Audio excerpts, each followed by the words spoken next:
Ayan, hello mga kaayos. Kasama natin si Sir Andrew E. Ayan, Sir Andrew E, kumusta naman po experience sa All Out Sundays? Oh, before I do that, thank you very much, Alan, for having me in your show. And at the same time, I really do appreciate the group. Lahat na kayo, maraming salamat. Thank you. Of course, dito sa All Out, I gave it all out too.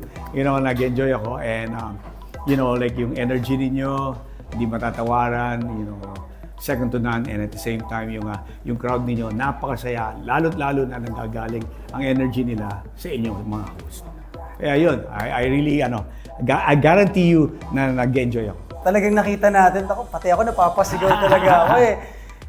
Actually, Sir Andre, bata pa lang po talaga. Wow! Pinapanood ko po kayo, seryoso po kami po ng family ko sa Bicol. Thank you, talaga. salamat. Kaya kanina talagang kinulit ko sila. Sabi ko, ako na lang po mag-interview kay Sir Andre. Thank you, salamat. Ayan, ano naman po yung mga dapat abangan po sa inyo? Number one would be, of course, a new song before the year ends. That's one. And at the same time, a brand new movie starring Andrew E., ang inyong lingkod. And of course, I also produced it coming this July. So, abangan po yan. Yan ang pinaka-abangan niya because a lot of people are asking me, kailan ka gagawa ng new movie? Ito na po, gagawa na po this coming 2025 July, summer. Ayan, Sir Andre, maraming salamat Ay, po. salamat din. Nagaganda talaga na yung stars ako. Di ko lang Napapatitig ini. na lang Di ko ako. lang ini. Ayun, magayon. Mga maurag. Mga kaibigan, continue appreciating them dahil they're giving a lot of good entertainment just for you.